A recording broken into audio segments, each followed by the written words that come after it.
Sziasztok, üdvözlök mindenkit itt a csatornán, és hogyha láttátok az előző videómat, akkor most már biztos tudjátok rólam, hogy elsősorban Viktor vagyok, másodszorban pedig nagyon-nagyon szeretek a videózással foglalkozni, meg a videózással kapcsolatos gearrel, meg kamerákkal, meg ilyenekkel itthon prüntjögni, és összegyűjtöttem nektek egy 5-ös listát, ami hogyha nem tudom, valamilyen úton, módon, valamilyen csoda folytán véletlenül milliárdos lennék, vagy megcsókolnám az aranyhalat, vagy jönne hozzám egy mecénás, vagy megkapnám Aladdinnak a csodalámpáját, akkor valamelyiket e közül az 5 kamera közül választanám.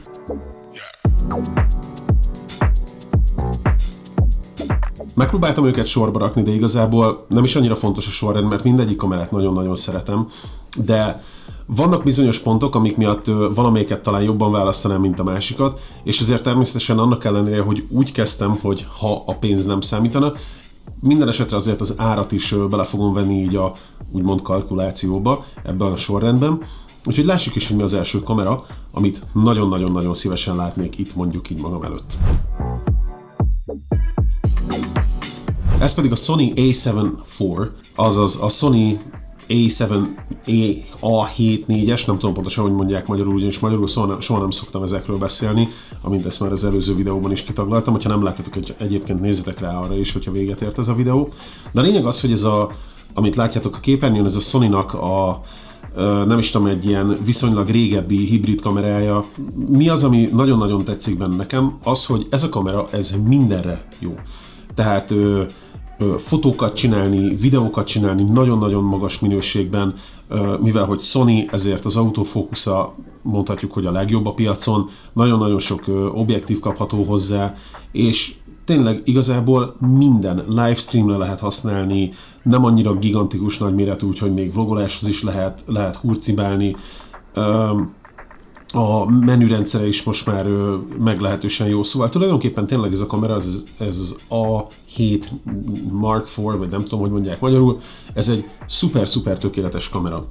Vannak kisebb gigszerei egyébként, természetesen semmi nem tökéletes. Az egyik az, hogy nincs benne aktív hűtés, és emiatt hát több teszter, több youtuber azt állapította meg, hogy hajlamos néha a túlmelegedésre, hogyha 4K-ban hosszabb felvételeket csinál az ember. Megmondom őszintén, hogy ez a hosszabb felvétel, ez mondjuk azt jelenti, hogy valaki 1 óra plusz kamerázik, mondjuk egy húzamban a kamerával, tehát úgy értem, hogy elindítja a felvételt, és az még 1 óra múlva is megy, és mondjuk egy meleg környezetben van például, mit tudom én, kint a napsütésben nyáron.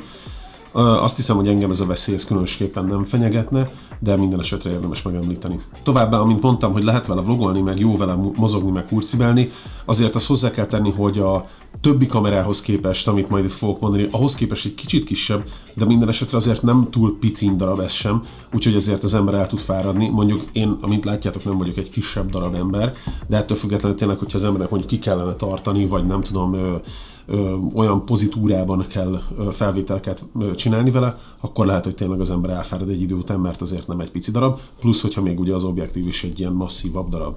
És hát nem szabad elfelejteni, hogy ezért ez a kamera ilyen 1 millió forint környékén mozog, és hát 4 évvel ezelőtt jött ki ez a kamera, hogyha jól emlékszem, 2021-ben, tehát nem a legújabb darab, még a processzora, meg a szenzora sem a legújabb darab, de ettől függetlenül ez a kamera, ez egy fantasztikus darab, és én már amikor kijött azóta szerelembe vagyok esve vele, és egyszerűen imádom.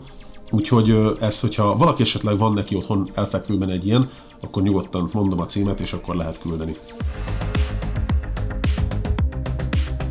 A 4. helyen szintén egy Sony kamera található, ez pedig az A7R5, nem tudom pontosan, hogy mondják magyarul, az A7-es R5-ös. A lényeg, hogy igazából ez a kamera lehetne első helyen is, ebben a listában annyira kiemelkedően jobb mindenben. Az előző kamerához képest tulajdonképpen van jó pár különbség, de úgy alapvetően mondhatnánk azt is, hogy jaj, hát nem ugyanabban az évben jöttek ki, a body, a kameratest tulajdonképpen majdnem ugyanaz, egy-két kisebb különbséggel, viszont amíg az 33 megapixeles volt, ennek 61 megapixeles a szenzorja, ami azt jelenti, hogy sokkal részletgazdagabb képeket tud adni, és tehát egész egyszerűen egy majdnem 2-szer olyan sok pixele van, és azért ez egy komoly dolog. Ez tulajdonképpen már egy luxus szintű kamera egyébként.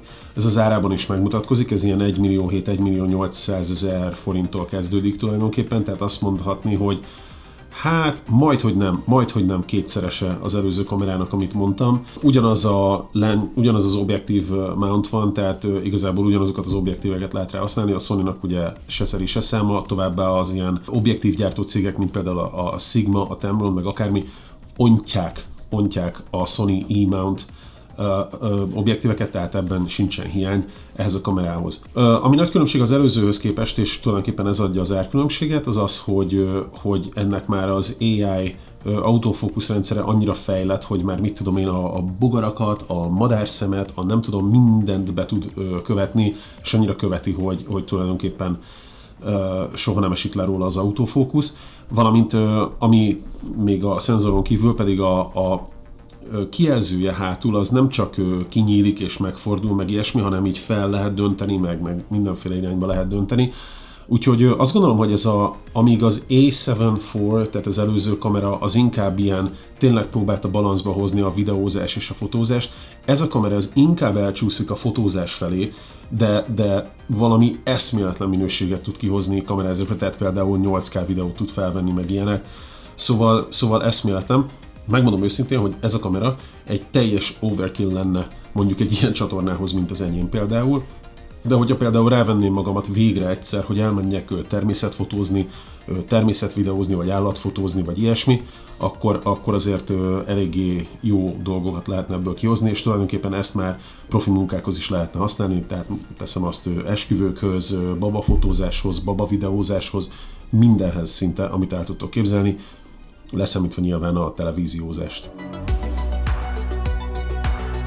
A harmadik helyen egy olyan kamera szerepel, ami eléggé közel áll a szívemhez szintén, de ez inkább a márkája miatt van. Ez egy Lumix kamera, ez a Lumix S1 II, nem Mark II, nem tudom pontosan, hogy magyarul, hogy ez Lumix S1 Mark II, Mark II. Ez egy viszonylag új kamera egyébként, ha jól emlékszem, talán idén jött ki. De lehet, hogy tavaly, de lehet, hogy idén. Nem, ez idén jött ki, ez nem is olyan rég jött ki. És ez egy szintén fantasztikus kamera. A Lumix kamerák egyébként meg kell mondanom őszintén, hogy tulajdonképpen a top kamerákban lehettek volna, ha az autofókuszuk nem lett volna olyan szörnyű. Ebben a kamerában ez egy új zászlós hajója a Panasonicnak, ebben már szinte majdhogy nem ugyanaz az autofókusz szerepel, mint a Sony-ban, csak a Sony-ban vannak olyan megoldások, amik sokkal jobban és sokkal használhatóbbá teszik az autofókuszt, ezért még mindig tulajdonképpen a Sony ebben is vezet. De ettől függetlenül a Lumix kameráknál nagyon-nagyon jellemző, hogy gyönyörű színeik vannak, fantasztikus színek, és a másik, ami nagyon-nagyon fontos, az pedig az, hogy a stabilizátoruk a Lumix kameráknak az valami eszméletlen. Stúdiós felvételekhez kiváló ez a kamera. Az a baj, hogyha mondjuk kint kell vele már mozogni, akkor ez is eléggé egy ilyen drabális kis szörnyeteg. Azt jelenti, hogy ha mondjuk gyorsan, mit tudom én, csak így elő akarod kapni, és le akarsz vele valamit kamerázni, vagy mit tudom, vlogolni akarsz, vagy ilyesmi, vagy utazást akarsz felvenni, vagy ilyesmi, ahhoz már nem feltétlenül annyira alkalmas, ugyanis masszív.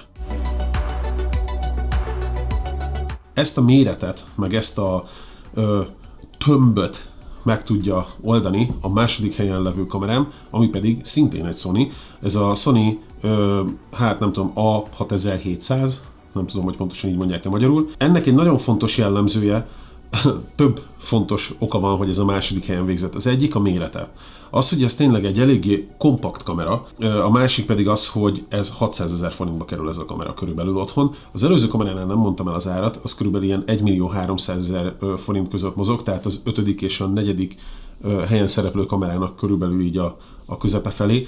Ez a kamera viszont a fele az előzőnek, és gondoljatok bele, hogy kevesebb, mint a harmada a 4. helyen szereplő Sony kamerának. Ennek van oka. Az egyik nagy oka az, hogy a szenzorja, hogyha valaki kamerás és foglalkozik ezzel, akkor tudhatja, hogy ennek a kamerának nem full frame szenzorja van, tehát nem a teljes méretű 35 mm-es szenzorja van, hanem csak egy APS-C szenzorja, ami egyébként több negatívummal is jár, több pozitívummal is jár, például az, hogy a mérete a kamerának sokkal kisebb. A negatívuma annyi, hogy nem tudjuk azokat a kép mélységet elérni, vagy nem tudom pontosan, hogy mondják ezt, tehát olyan bokét, olyan elmosodott hátteret nem fogunk tudni elérni, mint mondjuk egy full frame kamerával, meg sötétebb szituációkban kicsit nehezebb lesz majd vele dolgozni, de ettől függetlenül úgy gondolom, hogy ezt az árkülönbséget valahogy nagyon-nagyon-nagyon jól kompenzálják azzal, hogy gyönyörű képe van, fantasztikus az autofókusza, a menürendszere szuper, a Sony-nak egyébként hírhedten rossz menürendszere volt évtizedeken keresztül, most már nagyon-nagyon szuper, azt is megcímezték ezt a problémát, tehát ilyen videókhoz, mint amiket én csinálok, vagy vlogos, utazós videókhoz, ez egy fantasztikus videó lenne, és csodálatos, gyönyörű képminőséget ad az is. Ennek is sajnos van egy annyi hátránya, hogy nincsen aktív fűtése, tehát hosszabb 4K-s videóknál túlmelegedhet a videó. Én úgy gondolom, hogy akárcsak mint az 5. helyen szereplő kameránál, szerintem számomra ez nem lenne gond, úgyhogy ez is jöhet, ha valakinél éppen van egy fölösben. És nagyon-nagyon röviden eljutottunk az első helyen szereplő kamerához, a Sony FX30 vagy FX30. Ez azt gondolom, hogy talán egyébként ez nem is egy elérhetetlen álom számomra, ugyanis az ára egy kicsivel több, mint az előző kamera, de egy lényegesebben kevesebb, mint a többi kamera, amit itt felsoroltam. Ez olyan 800 000 forint körül mozog. Hozzá kell tenni, hogy ehhez még objektív nincsen, tehát azt még azt hozzá kell venni, ami, hogyha tényleg nagyon jót akarnék venni, akkor sajnos majdnem ugyanannyi lenne talán, mint a kameratest, de egyébként lehet venni lényegesebben olcsóbban, és nem kell feltétlenül a Sony G-Master lencseket vagy objektíveket venni, lehet sokkal mondjuk Sigma, Tamron, vagy akármi, azok között is vannak nagyon drágák, de a lényeg, hogy meg lehet oldani, ezt a kamerát, ezt még meg tudnám oldani, hogyha nagyon-nagyon-nagyon kéne, de annyira nincsen rá szükségem, és majd elmondom ezt is, hogy miért. Rátérve erre a Sony FX30 nevű kis kamerára, ez kimondottan videózáshoz készült kamera. Ennek van egy nagy bátyja, a Sony FX3, ami kimondottan egy full frame, nem is tudom, csak videózásra fókuszált kamera, és ez ennek a kis testvére, ugyanis ebben nem full frame, hanem APS-C szenzor van. Egyébként meg kell jegyezni, hogy pont ugyanaz, mint az előző helyen a szereplő Sony kis kamerában. Ennek a kamerának valami annyira fantasztikus a videó minősége, hogy az hihetetlen. Megtalálni benne az S-Cinetone színprofilt, ami nagyon-nagyon fontos lenne nekem, mert fantasztikus színeket ad, és nem kell annyit vele szenvedni, mint mondjuk egy S-Log 3 színprofillal. Profi funkciók vannak benne, aktív hűtés, egyáltalán nem kerül annyiba, mint az előző kamerák, és egy ilyen stúdiós felvételhez, vagy tulajdonképpen akármihez, vloggerkedés, ez bármihez tulajdonképpen tökéletes, és természetesen a Sony autofókusz megtalálható benne, és az egyéb Sony pozitívum megtalálható benne. Egyetlen negatívuma ugye az, hogy nem full frame, hanem APS-C, de ettől függetlenül szerintem nekem ez tökéletesen megfelelne, ez a kompromisszum. Szóval, mint ezt az elején is mondtam, nagyon nehéz lenne itt nekem dönteni, de hogyha tényleg valaki megkérdezi, hogy közül az 5 kamera közül melyiket szeretném, akkor valószínűleg nyilván az első helyen szereplő Sony FX30 vagy FX30 kamerát mondanám, mégpedig azért, mert én megmondom őszintén, hogy nem nagyon fotózom. Nem nagyon szoktam fotózni. Igazából csak azért, hogy kifizessek mondjuk plusz x 100 000 jent vagy forintot, csak azért, hogy egy hibrid kamerám legyen, erre nekem nem lenne szükségem, nekem sokkal többet számítana az, hogy egy kimondottan videózásra készített kamera, aminek fantasztikus, ez az ilyen nagyon ilyen soft képe van. Nem említettem a Blackmagic kamerákat. Blackmagicnek vannak nagyon-nagyon szuper kamerái, amik szintén ugyanúgy, mint ami az első helyen szerepelt nálam, videózásra vannak kitalálva, nem fényképezésre. Eszméletlen, mert tulajdonképpen profi munkákhoz használják őket, csodálatos képminőségük van, és a színeik is valami eszméletlenek, profi kodekekkel dolgoznak, tényleg valami csodák azok a kamerák. Egyetlen egy nagy negatívuma van, az árukat leszámítva, az, hogy a kijelzőjük hátul az fixálva van, és nem lehet kifordítani, és sem erre fordítani, és az a baj, hogy így nagyon nehéz lenne kezelni például nekem innen így egy kamerát, hogy nem látom tulajdonképpen, hogy mit veszek fel, mert itt van előttem a kamera, de nem tudok hozzányúlni, meg nem látnám a hátulját. Úgyhogy sajnos, hogyha nincsen ilyen kifordítható kijelzője, akkor az nekem egy elég nagy bukta. Annak ellenére, hogy nagyon-nagyon szeretem ezt a Blackmagic kamera style-t, és a Blackmagic kamerának a Blackmagic 4K, ha jól emlékszem a nevére, akkor az még egyébként egy nagyon-nagyon jó elérhető árban is van, és ráadásul pontosan ugyanaz az objektív mountja van, mint ami nekem a jelenlegi kamerámon, amiről mindjárt ejtek egy szót. Szóval, hogyha esetleg valaki azt mondaná, hogy hozzám vág ezek közül egy kamerát, akkor azt mondanám, hogy köszönöm szépen, de amint mondtam, nem feltétlenül lenne nekem szükségem arra, hogy erre pénzt kiadjak és vegyek, és felmerülhet bennetek a kérdés, hogy na de miért? Hát egyértelmű erre a válasz, azért, mert van nekem egy nagyon-nagyon-nagyon szuper kamerám, amiről majd a következő videóban szeretnék beszélni, de csak annyit előre elmondok, hogy ez egy Lumix GH5 kamera, ami meglehetősen öreg, most már egy 8 évvel ezelőtti kamera, de ennek ellenére tele van annyira profi dolgokkal, hogy azt el sem tudom mondani, és valami hihetetlen, hogy mennyire olcsón lehet venni, és mennyire olcsón lehet vele hozzá objektíveket venni. Úgyhogy ha valaki esetleg kezdő videós, kezdő, akár fotós, és szeretne mondjuk egy kicsit így belecsöppenni ebbe a világba, akkor annak nagyon tudom ajánlani. De a részletekért majd nézzétek meg erről szóló videómat, kattintsatok majd arra is rá, és nagyon köszönöm, hogy itt voltatok velem, és hogyha nem is értetek a videózáshoz, meg az ilyenekhez, akkor most lehet, hogy egy picit utána tudtok nézni ezeknek a dolgoknak, vagy legalábbis annak, hogy milyen horribilis áraik vannak, mondjuk nem tudom, van olyan, ami már lassan egy autót lehetne venni, körülbelül olyan drága egy kamera.